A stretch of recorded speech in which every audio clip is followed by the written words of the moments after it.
Hello and welcome to ATARC's webinar series. Today topic, federal experts will peer into the future of innovation within the AI-powered landscape and share insights on staying ahead of the curve. My name is Kirsten Kotsaruba and I have the pleasure of moderating today's panel discussion. ATARC stands for the Advanced Technology Academic Research Center, and we are a nonprofit that facilitates collaboration between government, industry, and academia in order to accelerate technology modernization initiatives. We provide ongoing opportunities for cross-agency collaboration through on-site interaction, learning, and market research. Welcome to all of our attendees joining us today, and especially a special thank you to Natalie Ruffin and the entire Palo Alto Networks team. This afternoon, we are going to hear from our panelists, where we will have a Q&A session, as well as pop in some polls for our audience to answer. And if you have any questions of your own, be sure to submit those in the Q&A section of this platform down below. And again, respond to the poll questions in order to ensure that you receive your CPE credit.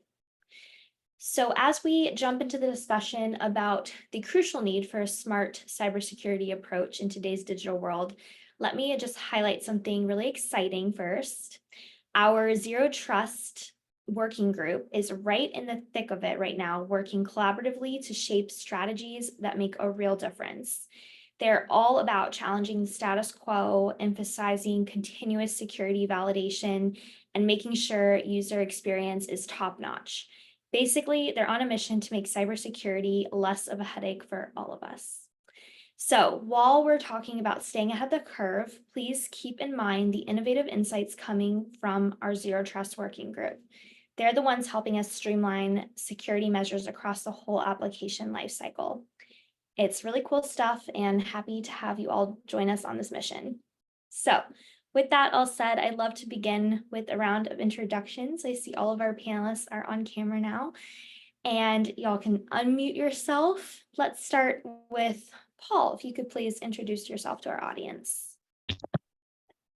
Yeah, hi, Kirsten. Hi, everyone on the call. Thank you for the invite.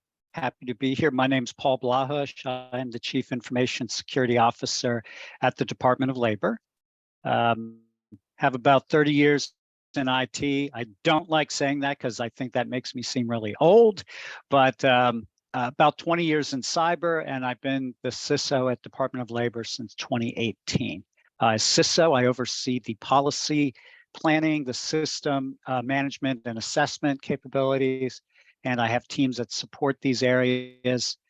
We also provide the SOC services and security engineering. So again, happy to be here. Thank you. Very cool. Thank you. Jumping over to Dr. Rodrigue next. Good afternoon, Dr. Tina Rodrigue, CISO at CFPB. Much like Paul, I am old and providing similar services here at CFPB. And while I'm here on CFPB's behalf, nothing I say should be interpreted as legal advice, and any opinions I present are my own. Awesome. Thank you. Let's hear from Ross next. Thanks, Kirsten. And first, Dr. Rodriguez, it was really great seeing you, because a lot of the folks who we had over here at DHS ended up being with you. So you did a really great job of recruiting some of our folks. But I know that's really great, because they were really an important team. And it's really wonderful to have your new organization, just like CIS is a new organization, and we have the luxury of building our systems in a little bit better way than people that have had much more time around, and we'll talk about that today, about legacy, right? So I am Ross Ford. I'm at CISA. I've been known most for working in the CDM program, where I do identity and access management, and CDM provides services, cybersecurity services across the federal, civilian, executive branch. I'm also currently on detail to the Office of Strategy, Policy, and Plans, where I'm helping do some more strategic things around quantum computing and cryptography, quantum cryptography, and AI. So it's great to be here, Kirsten. And I'll also make a plug. There's an identity management working group here at ATARC, and I'm the government lead for that. And I really do appreciate all the things ATARC does. Thanks. Yeah, thank you. All right, let's hear from Angela next. Good afternoon, and thank you for the invite. As with the rest of the group, I am a CISO at the Bureau of Labor Statistics, which is part of the Department of Labor. So I work regularly with Paul and his group, and they provide great guidance and assistance when we need it. I'm looking forward to today's conversation, and hopefully we will all learn something. Thank you. Jonathan? Hey, good afternoon. My name is Jonathan Plant. I am with the IT category within GSA. I function as a technical cloud SME, working with our acquisition folks to complement their acquisition knowledge. And I do also a lot of our customer and agency, in addition to vendor engagements around cloud technology and the appropriate acquisition strategies that they should leverage to acquire secure and operable cloud. Fantastic, thank you. And Joe? Good afternoon, and thank you. Joe Sangiuliano, I'm the Vice President at Palo Alto Networks for Prisma Cloud, and that portfolio is geared specifically to help our federal customers in their cloud security journey, mostly in the shared responsibility model, to help customers with all things from code to cloud, cloud workload protection, cloud visibility and compliance, and really exciting opportunities to consolidate those different disciplines into one single platform. So that's what we do here at Palo Alto Networks for Prisma Cloud. Fantastic, thank you. All right, so jumping right into our first question, let's hear first from the acquisition perspective. Jonathan, how can agencies optimize their resource allocation to enhance cloud security without compromising other critical aspects? Yes, the resource limitations that everyone is always challenged with. We always wish we had an infinite number of people, and just like the cloud, infinite resources conceptually. But most people are resource constrained. And so from an acquisition perspective, it really comes down to doing your planning early and looking at your planning holistically. Acquisitions, we tend to look at requirements as they come in. Kind of within this requirement today, what's the requirement tomorrow? We'll figure that out later.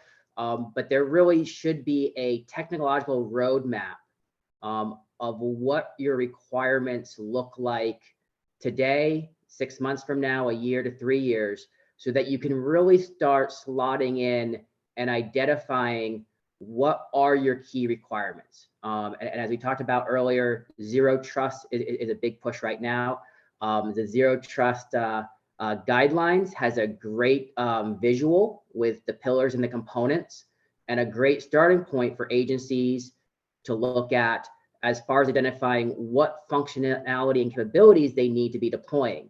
Once you kind of look at that, then you can start looking at what your roadmap looks like as to what you want to bring on from an acquisition perspective, and really narrow in on, are you looking for very specific solutions if you're a super user or a very niche, or are you looking to simplify your portfolio and you're looking for a suite of tools that may cover a lot of those zero trust principles, and you can consolidate those into one solution, which will simplify your resources.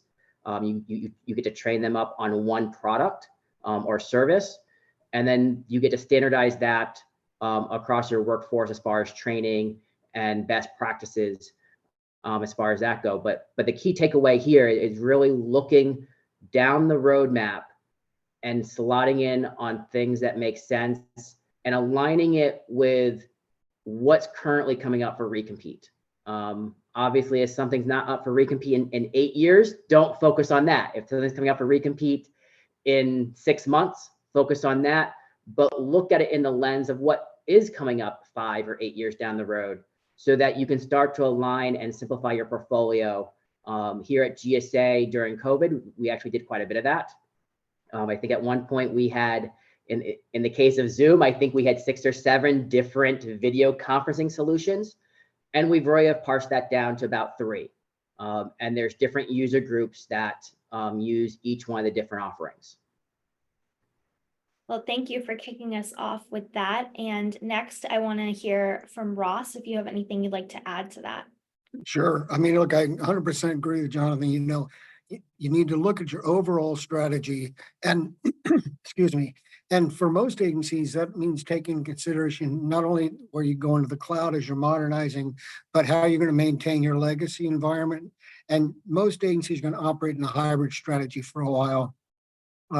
So, be very judicious in what you can leverage that is in your current inventory that maybe you can extend to the cloud. I know in the area of identity and access management where I work, most agencies manage their users on their legacy environment. And so, that's a valid way to do it, but you want to synchronize those users with your cloud directory, right? Or cloud directories if you're multi-cloud, right?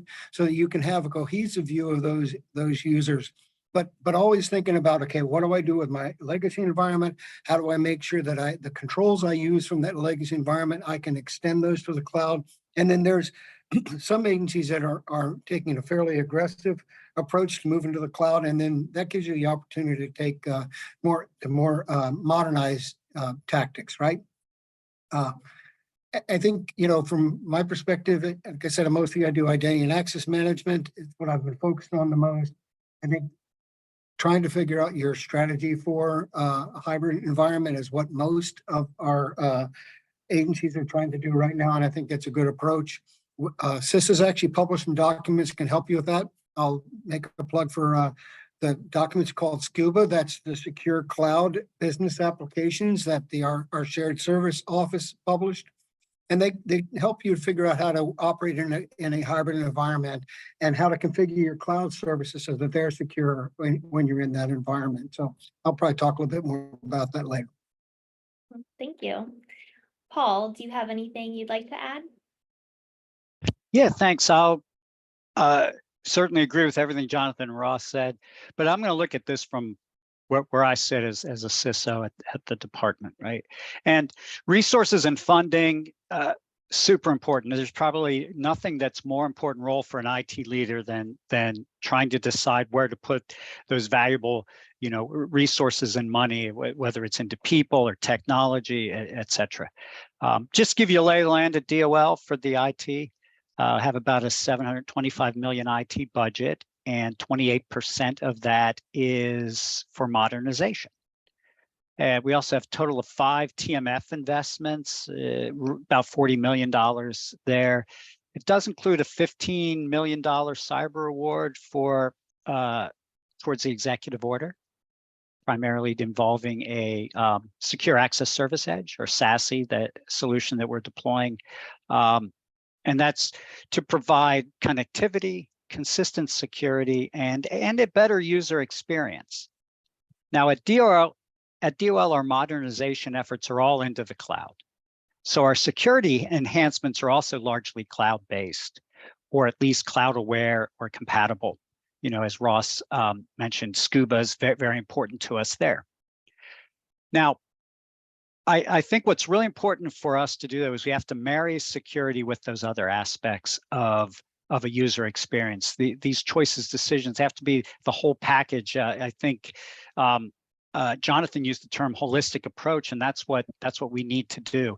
We need to say, well, what if there's a new initiative? What features and functions are needed from that user experience perspective? But a key part of that environment is that system or service or capability that program wants and needs, it's got to operate reliably. It's got to be available when the user needs it. It's got to be trustworthy, right? My interactions and data as a user of that system that I'm putting in, I need to make sure those are protected and that the information and services I get from that system is accurate. If I'm coming up for a benefit to a federal system, I want to make sure that the information I'm providing is protected, but also that I'm getting the benefit that I'm due from accurate information on it. So we see security as a key product quality component, right? Security has to be baked into the product lifecycle. I think that sort of aligns with what Jonathan was saying about, hey, we need to make sure that security is considered throughout the lifecycle of this initiative. So mission delivery, I'm not necessarily in the security business. I'm in the business of secure mission delivery. If my answer to something mission related is simply no, I've failed. I need us to be able to get to yes for our programs and for our key stakeholders and for the American taxpayer. So how it all works? Well, our key is collaboration, communication, like I said, with all the program areas. So we're talking to the service owners, we're talking to system operators and other areas of IT. We can't secure something we don't know about. Right? One of the most dangerous things is shadow IT, that I don't even know about it, and therefore it's not secure. So I need to know about it. And I think this may echo something else Jonathan said. It's easier and cheaper for us to bake security in than to try to bolt it on afterwards. So these partnerships are key. So I'll end with this. So I like to describe it this way. The most important tool in my security toolbox isn't some piece of software or some service that I buy, right? My most important tool is relationships. It's conversation, collaboration, and trust. Right? They won't, there's a saying, they won't care how much you know until they know how much you care. So for me to, so my goals are mission, delivery, safe, and secure. Thank you so much. And I want to hear from Angela next. Hey, sure. I think all of the panelists have made some very good points. I'll take it in a little bit of a different direction, in that while Paul is at the high level at the department, I still have to manage my agency resources, and we don't have a $700 and some million budget. So it's a struggle for us.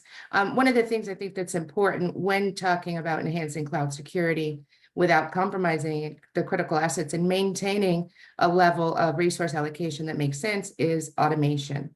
The ability to automate security processes that would conventionally be handled manually would be critical to optimizing our resources. We're in the process right now of moving to the cloud. We have a very big project that we're moving on right now. So it's new for us. And new, I mean, we've been working on it for 2 years. But we've been able to leverage that hybrid environment that was mentioned earlier by automating some of these processes and looking at our tools and seeing where the overlap is and where we can use one tool for both environments. Automation of their infrastructure build outs and scripts, deployments, and security monitoring are key to us as well. We have very small security staff with a lot of responsibility. So I would say focus on automation is our key right now.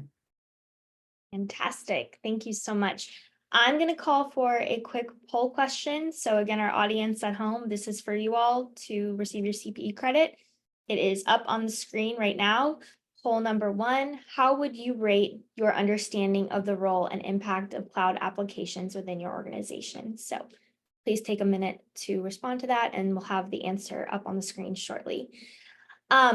All right, so moving on to our next question then, unless there's any other comments from our panelists that we didn't get to, but I think we got through most everyone who said that they wanted to respond there. Dr. Rodrigue, let's start with you for my next question. With multi-cloud utilization becoming more common, what are some potential strategies for agencies to maintain consistent security standards and policies across different cloud providers? Thank you, Kirsten. One of the things we found, since we are a multi-cloud environment, is to ensure wherever we can centralize and establish enterprise controls, we try to do so. We start with policy and then ensure that we have appropriate process, leverage training, and ensure that we have distributed accountability so that the automation and secure mission delivery that my friends have discussed here is down to the individual so that they understand their roles and responsibilities. And then we leverage whatever we can with the technology. The part that we try to avoid is anything having to do with cloud lock-in. And where there may be local controls, if there is a better enterprise cloud way, say with firewalls or with encryption management, things like that, we tend to aim towards a more centralized approach rather than fragmented security. That has made a huge difference for us, not only in the management of it, because we're about 70% cloud, but also in ensuring that we're getting the value proposition from any given cloud and that we don't have to worry about whether or not we have to stay someplace that didn't live up to the brochure. Thank you. And Joe, I'd love to hear from you next. Thanks, Kirsten. Exactly, very much in line with what Tina was talking about. Think about what happens from a, and I'll take it to a level of more of a tool set, an actual way that we are securing the cloud through the tools that our customers are utilizing today. And it's hard enough with one cloud. Customers go into a cloud today. There is a shared responsibility model of security they have for their applications and workloads. And that is a separate set of standards per cloud that you go to. And there's tools that customers can opt into that start to multiply out further and further and further. And that becomes absolutely unmanageable over time. And that's unmanageable from several different ways, from like an ROI standpoint of just pure cost, operational cost, be able to do that. No real good security standards around every single one of those different platforms. And so you get into this situation of too many resources, too much time, and ultimately not good security. So what's the solution to that? And what's happening today is that we are in a potential evolution that's happening with a consolidation and a convergence with security tool sets for cloud. And that's what Gartner talks about, and which is called a CNAPP platform, or Cloud Native Application Protection Platform, which is usually the main use case is protecting the applications. But it's holistic security across established multiple capabilities that our customers are buying today, and governments are doing that today now. Our agencies are doing this. Different separate tools that are popping up through different parts of the application lifecycle, or just establishing themselves within the cloud, within the tools that they have today. So CNAPPs are providing an absolute great abstraction layer within multi-cloud to increase security, drive a better ROI, have better operational costs, and really just give you a better holistic picture, avoiding cloud lock-in, and continually, being available to have a better security picture, period.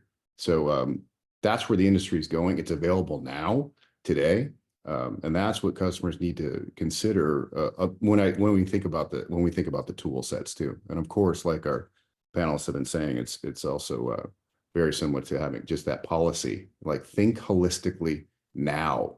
Don't piecemeal it now, because the too many tool sets is just going to become untenable in the future if you don't think about how I'm going to opt into that. That's hard to get to, right? Because when you think about convergence, there's established products and processes that are in place. How do you tackle that over time? And typically we start with the most evident need, and then we work backwards from there to say, okay, here's the platform will grow with you. So the platform approach is here. That's what you need in multi-cloud. You need a solution provider that will be with you from the technology standpoint, but also for the people and process as well. So. Thank you, Joe. Okay. All right, let's jump to Ross on this same question next. No, thanks. When I look for helping people to look at their multi-cloud strategy and try to do some consistent standards. I mean, look, first of all, the standards that NIST has published, they are the same standards, right? So whether you're in the cloud or on legacy, 853 are the control set that you're going to be analyzing your control standards against, right? And I'll just say, but it's not like this is static either. The cybersecurity framework which is a really great tool to use. It actually is life cycle. It has the life cycle dependency to it. So you have, you can look at where you are in the life cycle of the system, right? Whether it's you're in the identifier, whether you're protecting or whether you're detecting. I mean, those are really important aspects for cybersecurity. And the cybersecurity framework is in the middle of being updated right now to be more relevant to the world that we're in, to be able to just address the changes that are occurring in the world, and then it's going to be like a living document, so that as threats change, we'll be able to incorporate that into the cybersecurity framework. But the other thing I look for, and I'm actually pretty lucky in the identity space, there are some very good technical standards around identity in the cloud, right? And you'll see OMB had talked about, for many agencies, as they move to the cloud, they're going to have a better authentication experience than they did when they were on premise, right? Because they can use Open Identity Connect, or they can use SAML. These are federation standards that really help you be able to apply strong authentication in the cloud to a single sign-on service, right? And then on top of that, there's even other underlying technologies like OAuth, which can help you with authorization. And in a multi-cloud environment, this is actually something that's emerging really fast. We realize we need to have a way to express authorization policies in multi-clouds in multi-ways. So that gives us the point about standardization. There is room for standards to grow. And I'm encouraged. There's a lot of vendors who recognize that, and they're trying to work on coming up with building some standards to exchange communication between different cloud providers. The one I'll just talk about there is in the identity realm. It's the System for Cross-Domain Identity Management. So you can use SCIM, they call it, to communicate with different cloud providers when you are adding a user or changing their role or moving them. And I think those kind of standards are really going to help us as we move forward in a multi-cloud environment. Thank you. All right, and one final comment here. Let's bump to Angela next. Great response. Thank you, Ross. I would focus on the consistent identity and access management strategies to ensure that role-based access controls and least privilege go across the tenancies. Also, with any challenge that we face, Dr. Tina mentioned education of your staff, making sure that they have a comprehensive understanding of what their responsibilities are and what the potential risks of a multi-cloud environment are, and how to mitigate those risks, and also clearly define boundaries between your agency and the cloud service providers that you work with. Fantastic, thank you. All right, let's pop up poll question number 2 for our audience. So those at home, poll question number 2 is up on the screen. How would you assess your organization's current approach to cloud security in terms of user intuitiveness and effectiveness in reducing risk? Please take a moment to respond to that, and then we'll have the answer up on the screen. But moving right along with our questions, for the panelists, if you did not see my message in the chat, I see at least one audience question come through. We may be able to get to that, but feel free to respond via the chat if you feel so inclined to. Otherwise, we'll pull that one up a little bit later. But Jonathan, I do want to pivot a little bit here and speak with you next on how agencies foster a culture of security awareness among their teams, especially when it comes to dealing with scarce technical resources and really complex cloud security challenges.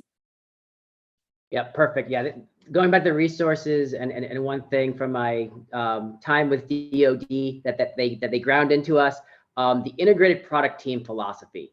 That as you move to the cloud really is critical to ensure you've identified your expertise across the life cycle of what you're trying to deploy. That includes both your acquisition, your technical, your cybersecurity, and then you may have subsets of cybersecurity like identity access. You may have data encryption experts, but also your business, your operations, your financial folks, bringing those folks together and ensuring that they're communicating and sharing the information, sharing the understanding, sharing the knowledge is important to, again, looking at that holistic approach. I look at it from an acquisition perspective. We are always excited when a customer comes in with an IPT because the requirements are just so much better refined. They're clear, they're concise, they're communicated well, and they're hitting the main points of what a cloud solution needs to be.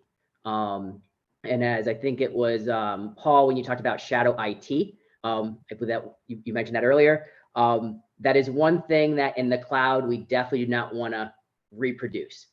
We've spent the last 20 years getting out of shadow IT with data center consolidations and those initiatives. We really want to make sure our cloud does not become shadow cloud.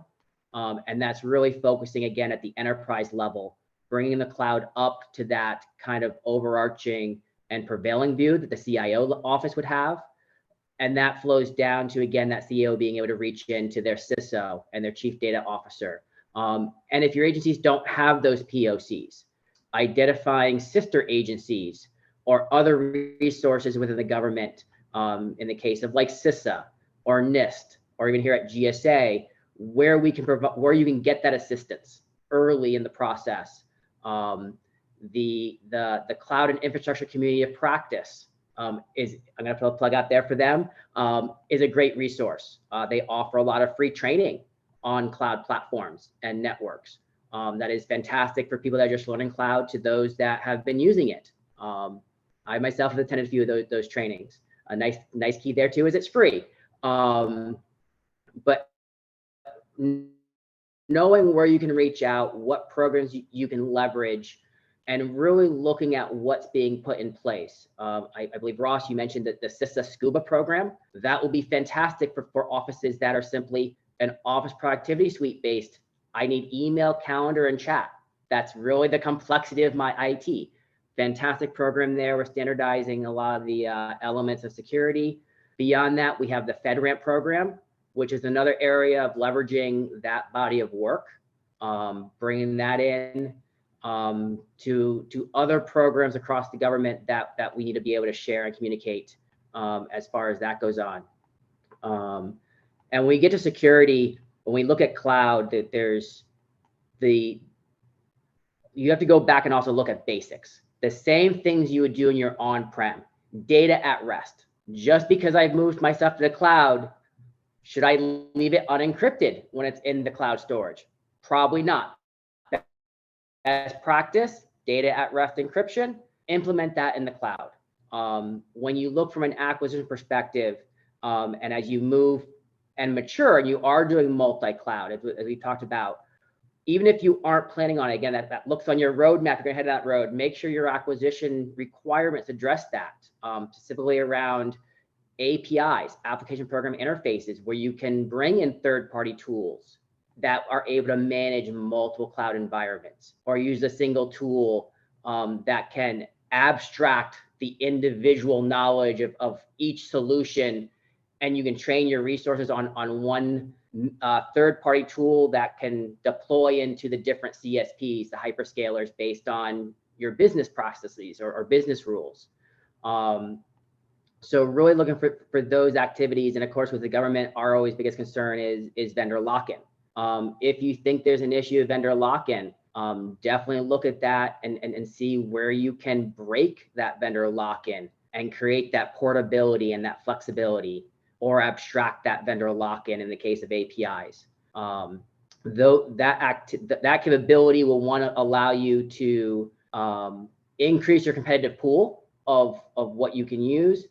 It will allow you to leverage those third-party tools that do simplify or automate these processes, and abstract it from having to be familiar with 5 or 6 different platforms. And these platforms, depending on where you are, from the infrastructure all the way up to the SaaS level of as a service model, there's a lot of complexity that simply it's no longer just deploying a server. When you get into the higher levels, you've got the AI, the machine learning. Those are PhD. You probably can spend programs you can learn just to run in one platform. So the more you can abstract those interfaces with third-party tools or in general, that will definitely help your workforce and allow you to lever those resources as need be across multiple different platforms. Thank you. Let's bump over to Paul next. Thanks. Hey, one of the key takeaways I took from what Jonathan was saying was, you know, as we're trying to say, well, how do we keep people security aware, but we've got limited resources and we're making all these changes, is the less people need to know, probably the better. So it's things like, you know, making sure that you've got a common platform for different functions, so that you can train people on that and not worry about, well, I need to train on 5 different things, or make it easy on the user too. You know, as far as user security awareness goes, they shouldn't need to be security experts to use the system, right? They should be able to just go and use the system. So how do we make things easier on people is one takeaway I'd give. Make it simpler, easier, straightforward. But I'll throw awareness and training together here. I know the question was more use the term awareness, but I'll throw awareness and training together. And change, like moving to the cloud, brings big benefits. It's why we do it, right? But there's also risk there because it's change. So there's new unknowns. There's new things people need to have expertise in or awareness of. And our adversary, they're really good at finding our weak spots, right? Whether it's a technology weak spot, process, or people weak spot, they're good at finding it. And the change opens up new weak spots. Hey, we were good at securing this. We have it changed, and now we've got some new things we need to know about. So one important tool to minimize those weaknesses is, of course, training and awareness. How do we find those gaps in our current knowledge and then train people up on them? So the effective training, though, can cover all three. Cover technology, can cover process, and can cover people so that they're security aware. So how do we do those things at DOL? Well, I've got like 7 bullets up on my screen now to talk about for that. So one is the general user training and awareness program. Whether that's routine newsletters and messaging from myself, we have the annual security awareness training. We have phishing awareness exercises quarterly or more often for those who fail them. And we really do a big push during October, which is Cybersecurity Awareness Month. Really proud of our program we put together there. Hybrid program for both in-person staff and for those who are remote. We have educational presentations. We have games like Spot the Red Flag, Catch the Fish. We give prizes, et cetera. So that's really a way to, raise up the security awareness of the entire organization. But we also want to build trust with staff. So that when they are adopting the change, they become change champions. And this comes from the top down to say, hey, don't be worried about change. Don't be scared about change. We're going to make sure you're trained and well positioned to do this new thing. And again, that goes all the way from the end user. We got to give comms to them about what's coming and what they need to be aware of. Goes into the technologists so that they understand what the new technology is going to be that they need to deal with. And it goes up to key decision makers so that they're aware that they're the ones who hold the purse string, so that they're aware that this is how this is going to impact some other things from an investment point of view, right? So the transparency is important. We have to identify what the priorities are and support that innovation. We like to celebrate the cyber wins, right? We want to call out and give some kudos to those people who've exhibited some positive cyber behavior as we're making changes. I love free training. Jonathan mentioned some of that. I wrote that down. I like to keep a catalog of free training because when people go, hey, I need to come up to speed on training with this, there's CISA training that's available routinely. FedVTE is a great free training resources for anyone with a .gov in their email address. But then there's other vendors provided free trainings, et cetera. But we still need to put our money where our mouth is. I don't think it's a good look for a CIO's office to say, well, everyone, we have no training budget and you're just going to have to figure out free training to get. So you must have a healthy training budget. Use it judiciously so that the people who really need some specific fee training can get that, though. And we want to bring in contractor expertise wherever needed, right? Whether that's to help deploy something new or to provide some training. So, overall culture, I think DOL has a great overall culture of security awareness, and it comes from all those things I talked about.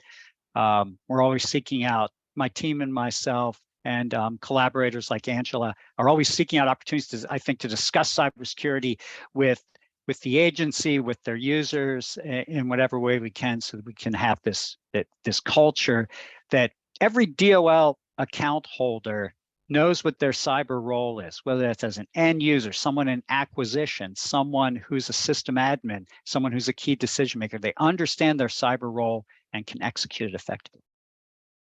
Thank you, Paul. I would like to hear next from Dr. Roderick. I like to think of these aspects as holonic rather than holistic, that they're systems of systems, and that whether they're tightly or loosely coupled, you have to manage all aspects. And part of what I think about culture, rather than eating strategy for breakfast, is that it is something that you have to cultivate, right? And so as my colleagues here have stated, part of what you have to do is challenge the false assumptions. What we found is that having teams and individuals partner early didn't slow down system development. If anything, it sped it up and made sure it was right the first time.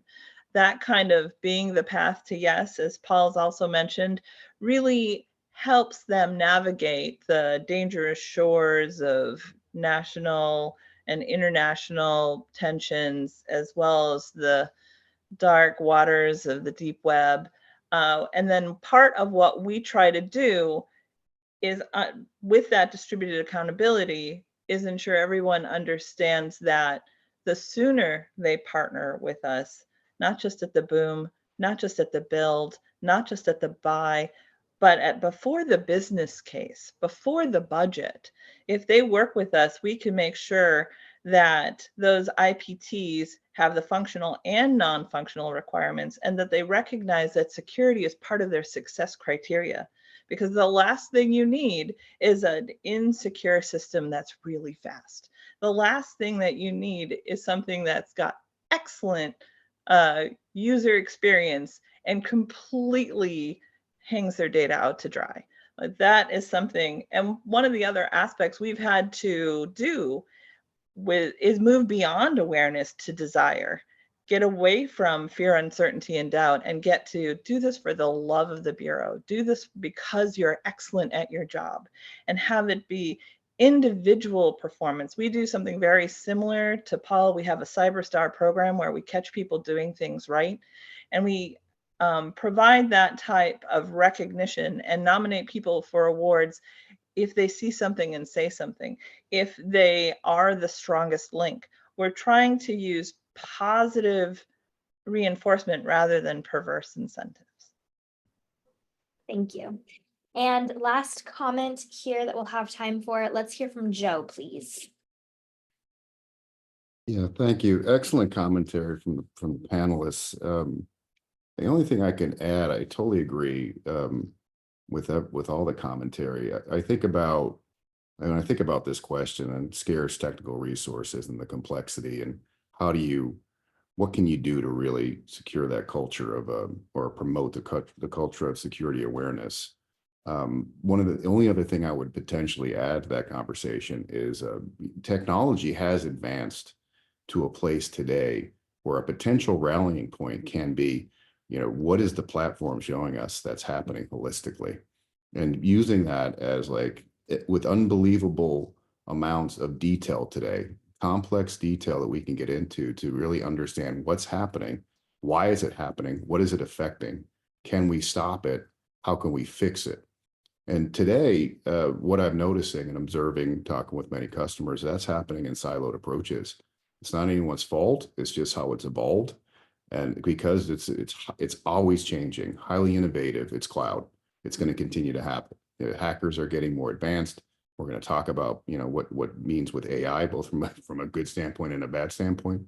But the reality is there are potential rallying points where our customers can look around with the inclusion of the right security frameworks and training. There are really advanced tools out there today that can show holistic pictures that we never had before, and can actually help us future-proof how we can look at, securing complex multi-cloud environments where we're doing cloud native application development. A lot of loopholes, a lot of holes in that, and ever changing. So excellent commentary though from the panelists. So that was one thing I would add there. Yeah, thank you. Thank you all for your insights there. We are going to pull up our third and final poll question until the very end. So stick around to the very end. There's going to be a fourth one, but poll question number 3. In your opinion, what is the biggest impact integrating AI in cloud applications has on cybersecurity challenges of enterprises today? Poll question number 3.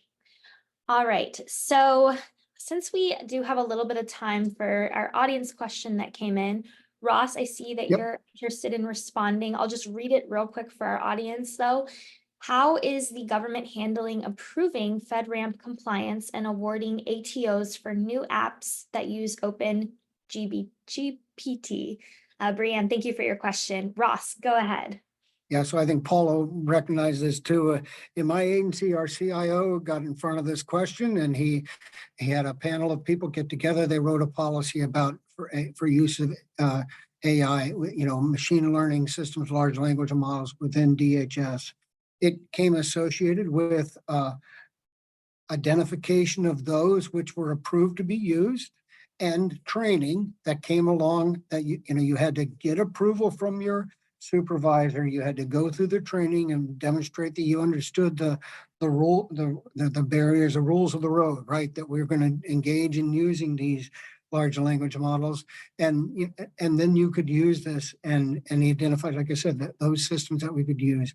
I actually don't know exactly which systems how they did the ATO and everything, but I do know that, DHS is really comprehensive in the way we identify our services and make sure that they're appropriate for use.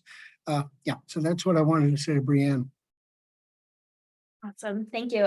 Is there anyone else on the panel that would want to weigh in on that? Or maybe Ross covered it.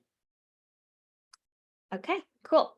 So we have time for just a few comments here on this last question that I have, and then we're going to end with a round of key takeaways from this discussion. So we'll just hear from a couple panelists.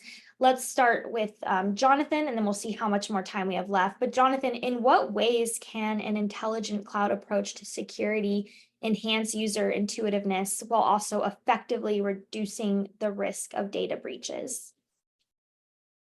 Yeah, so I'm going to circle back to probably the way I started. It all comes to the early planning. And as you look at what you need to deploy, again, using that kind of zero trust, the pillars and the components, figuring out which ones are that you need, which ones that are identifiable, and you don't end up with collisions. Like you don't want 3 products that do the same thing, and then you end up with 3 different false negatives or false positives that then you're trying to track down. So really making sure your tools are geared to what you need them to do, and you're leveraging them for what they're best applicable to. And with that, additionally, like I said, it's also going back to basics. There are things that we can allow more intelligent things to do, but also be cognitive and making sure that they are doing the basic activities that you want to make sure that you're doing. It's great if things are doing more advanced elements and activities, but if they're not doing the basics right, does that resolve your or reduce your data breaches? That's kind of where I'll leave it for the rest of the panel to for their comments. Awesome. All right, we probably have time for one more comment. So Paul, I know you expressed interest in this question. Let's hear from you next. All right. So thanks. When I heard this question, I thought of our current project, that is the TMF funded one, that is us having a SASE solution for our Zero Trust initiative. And I think this was a perfect match then of user experience and security. And I'll talk about that a little bit, because I think it helped the user and also helps security, because we're deploying one that is going to be that covers the network's endpoints and workloads.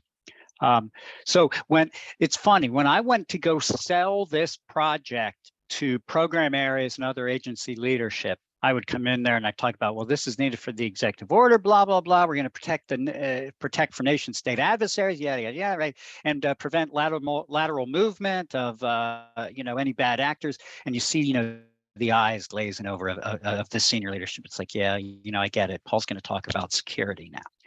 And our CIO pulled me aside and said, you got to sell the sizzle, right? You got to sell the sizzle to these people. They'll yes, this will be better for security. They'll accept it, but you got to sell the sizzle so they get engaged in it and will help us, right, to get this done. Because it's about user experience. This architecture we're migrating toward allows them to do their job quicker, better, seamlessly from anywhere. Because before this, or let's say our legacy way of doing it. People had to know, okay, if I'm in the office, I do this. If I'm remote, I connect up this way. If I'm at home, I do it that. And it gets confusing. We talk about confusion is the enemy of security, right? Let's make it seamless. Let's make it one way that people can do things. So what we've been able to do, and so now I know how to sell this, right? We sell it as a better user experience so that people can get their job done quicker, better, faster. And guess what? It also provides better security. So it's a win-win we're striving for. And in fact, our project slogan is securely from any user, any device, anytime, anywhere via single identity for all of DOL. The users are really good about getting their job done in the most efficient way. They surprise me all the time at the way they're able to do this. And if you put security in their way, they'll go around it, right? Maybe some of you have seen that picture of the gate, right? To a facility, and there's the path around it because no one's going through the gate because it impedes their progress. So we need to make sure that the users don't know the gate is there, right? That it's sort of like the easy pass now, right? You just they fly. We put all the security in, they don't even need to know about it. It gets done. We're happy, and just as important as they're happy because they can get their mission done. All right, thank you. All right, thank you. So since we're coming to the end of our panel and I want to make sure everyone has time to share their last thoughts, let's start by going around. You each have about a minute and a half to share what it is that you really took away from this discussion and what you want to leave our audience with from this conversation that we've had here today. And I would like to start with Dr. Rodrigue first, please. I think everyone is right. We have to automate whatever is repeatable, Angela. We have to account for the user experience and the ingenuity and efficiency of our staff. We have to ensure that we have the requirements from the front end and that the identity is right and the technology is in place. But most of all, we have to make sure that each and every individual is fulfilling their job so it becomes the way. You don't code anymore, you code securely. You don't engineer anymore, you engineer securely. It is not the destination, it is the way. And the only happy path is the path of cyber. Love it. Thank you. Let's bump over to Angela next. Very well said, Dr. Tina. I would add on to that. Security is everybody's responsibility, building it in from the beginning, making sure that it's not a roadblock, but it enhances their work. Like Paul was mentioning, they don't know it's there, but it's there. I think that should be everybody's goal. And to have the opportunity to give your staff not only the training, but the time to do the training. We're all very busy. It's just the environment we're in. We continue to be. And we need to make sure that we take care of our staff so that they have time to take care of their trainings. Well said, thank you. And let's hear it from Joe next. Yeah, very insightful. Thank you. Big takeaway from me too is, coming from you come in from industry, we tend to be, we're told and we prescribe a lot. And I think it's very important to listen and understand, while we might have a better mousetrap, we have to always be cognizant of, the people and process aspect of everything we do. And we always try to integrate that into what we do, and all really good industry does that. But it's a combination of all these things that are going to lead to better security outcomes. And the technology is going to continue to advance. Platforms will consolidate and make things easier. But we need to understand exactly where our customers are in that continuum, and how do we help them through this process depending on their requirements and the conflicting priorities. There's so many different priorities to focus on that our customers are dealing with. How do we listen better and understand all these different moving parts? And then, we're going to continue to develop great technology, and we will make things easier. And that's the point. We need to make things easier. We will integrate AI. We will integrate better outcomes and provide a holistic approach to having better security in a very complex and ever-changing dynamic. So very insightful hearing from the panelists on that. Thank you. Thank you. All right, let's hear from Ross next. Paul, you were talking about telling a story, and it reminded me that when I couple of years ago when I was really trying to get a handle on the right way to present zero trust to my peers, people that were asking me about it. I read a book called Project Zero Trust, and it's a really neat, it's a really neat way to learn about at least one way to embed zero trust in your environment, because the author tells a story and he embeds this technology change that he's making, leveraging the cloud in this story framework. And I think that is, you really resonate with me what you said about making sure you're telling a story, and that story has to involve the users and it has to make their users' life better. And I will tell you that zero trust is a complex and long thing to do, but start with the right things that makes the users life easier, and then move forward to the next thing that'll improve their life. Awesome, thank you. Bumping over to Paul next. Well, everyone has said such good things. I'll just echo that. I think a takeaway for the audience should be easy, right? That as leaders, we should be, I mean, we know that the environment is complex, it's challenging, there's changes all the time, but we should be looking at ways to make things easy, not for users, for our teams, right? I think Joe mentioned quite a bit, like you got get some common environments together so that people don't need to know something. It's like, make it easy. Let's do our best to make security easy and make it easy on the users and our teams. Thanks. Absolutely, thank you. And Jonathan, last comment, last key takeaway. Yeah, probably the only thing I'll add to the group is, as I talked about IPTs earlier, adding to that IPT list are your end users, and in some respects it may also include your vendors.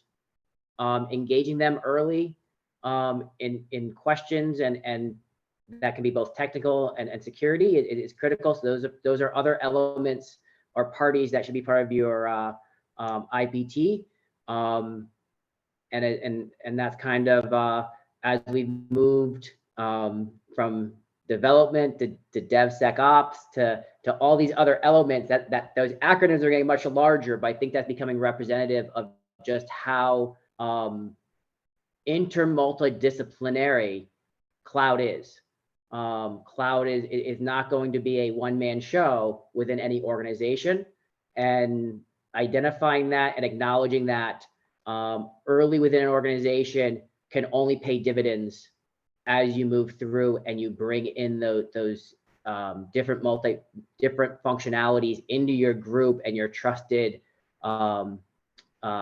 consultants, internal and external, will definitely set you down a better path than going solo. Fantastic. Well, thank you all so much. And of course, I want to thank our partners again at Palo Alto for making today's event even possible. And thank you all at home for joining us. And we hope to see you at our next event.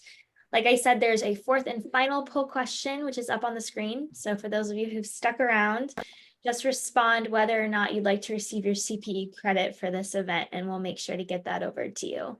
Next webinar is on February 1st. It's the Codeless Live Build Challenge. So we're really looking forward to that. It's going to be very exciting, and we hope to see you all there. All right, everyone, have a great rest of your week. Bye. Thank you.